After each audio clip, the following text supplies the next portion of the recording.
Greetings all. Why can't the Emperor of Mankind leave the Golden Throne, potentially recovering from his injuries and state of near death? The Warhammer 40K universe is a sprawling mythos teemed with legends, heroism and tragedy, none more iconic than the figure of the Emperor of Mankind and his eternal vigil on the Golden Throne. Why can the Emperor not simply leave the Golden Throne despite his grievous condition? This inquiry delves deep into the labyrinth of the lore, exploring the Astronomicon, the Chaos Plan, the wounds inflicted by Horus, and the dying act that marked the dawn of the current Imperium. To understand this, one must examine not only the physical and metaphysical restrictions placed upon the Emperor, but also the grim reality of the Imperium's dependence on him. The Emperor, the immortal architect of humanity's empire, was mortally wounded during the climax of the Horus Heresy, a catastrophic civil war that fractured humanity's reach across the stars.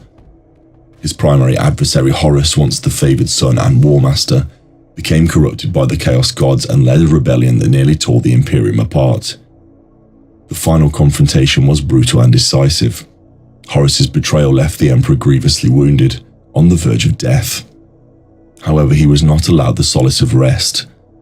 Instead, the Emperor was seated on the Golden Throne, a life support device designed to preserve his existence in a state that is more of a torment than rest. The Golden Throne serves a dual purpose.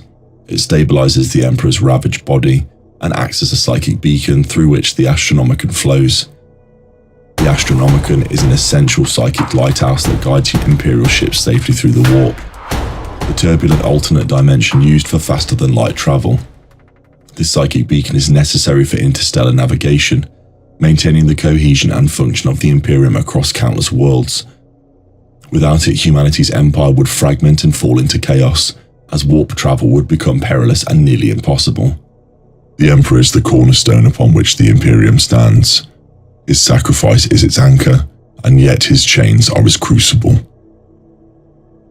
This leads directly to the core reason why the Emperor cannot simply leave the Golden Throne. His existence on the throne is intrinsically linked to the Astronomicon's operation.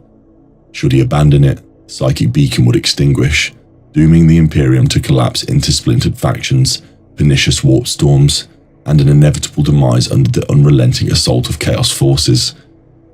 The Emperor's presence on the throne is thus a prison and a pillar. He is trapped by his duty to sustain humanity's fragile empire, and humanity is equally imprisoned by his dependence on his sacrifice. The nature of the Emperor's wounds inflicted by Horus exacerbate this trap. The mortal damage he suffered was catastrophic. His body was beyond normal healing, requiring a fusion of science and psychic power only the Golden Throne could provide. The throne's intricate systems stabilize his failing flesh and bind his soul to the material realm, preventing total death. Yet this carries a liminal existence where the Emperor is neither fully alive nor fully dead. His body is but a husk, and his consciousness is engaged in continuous, unfathomable psychic struggle to maintain the Astronomicon's light. His agony, coupled with his immense power, cements his physical and spiritual place on the Golden Throne. Furthermore, there lies the insidious influence of chaos, the malevolent force that seeks to corrupt and destroy the Imperium. The Emperor's ongoing psychic presence on the throne acts as a bulwark against chaos's encroachment into real space. In many respects, the Emperor's suffering is the front line of defense, holding the tides of warp entities and demonic incursions at bay.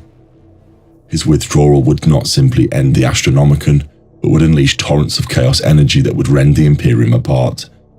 Chaos's plan relies heavily on destabilizing this fragile equilibrium, and the Emperor's state or departure could be the catalyst for their ultimate triumph. In considering why the Emperor cannot simply leave the Golden Throne, it is essential to examine the political and religious dimensions that have grown around the figure since the Horus Heresy. The Adeptus Terra, the Imperium's ruling human bureaucracy, maintain the Emperor's image as a godlike figure, a divine sacrosanct presence who is the eternal ruler of mankind. His immobility on the Golden Throne has been mythologized into an unbreakable symbol of sacrifice and divine will. In many ways, the Emperor's being on the Golden Throne transcends the codex of mere mortal rulership. It is a soul of imperial authority and the rallying point of imperial faith. However, this religious martyrdom also serves a practical purpose. Any attempt to remove the Emperor, even if medically possible, risks immense political instability.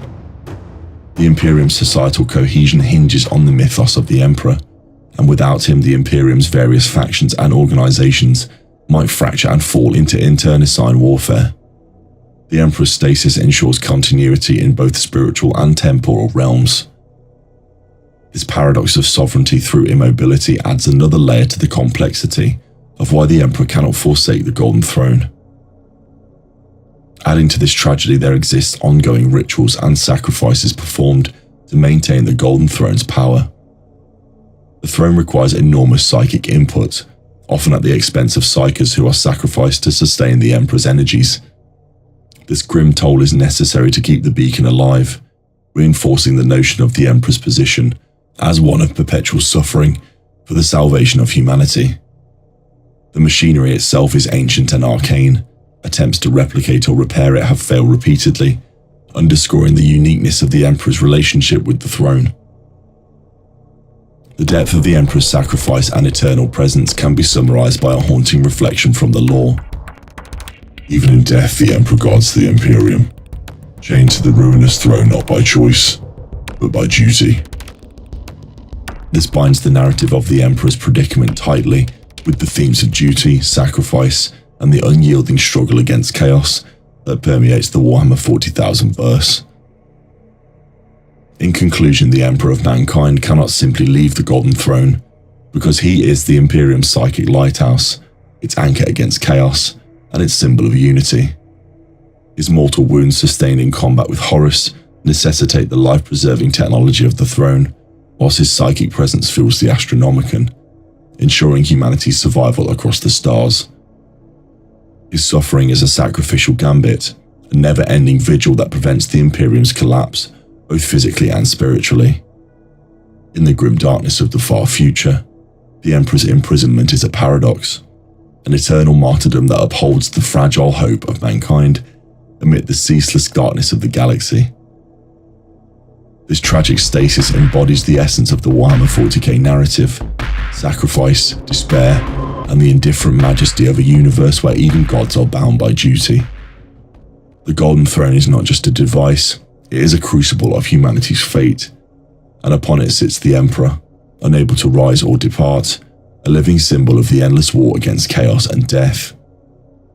In the vast saga of the Horus Heresy and its aftermath, the Emperor's perpetual vigil demonstrates that sometimes escape is not an option when the weight of a million worlds rest on weary shoulders. This archive has now been fully decoded. Continue your journey into the librarium with the video displayed on screen. The vast wealth of the archives continues to reveal new knowledge of the dark history of the Warhammer 40K verse.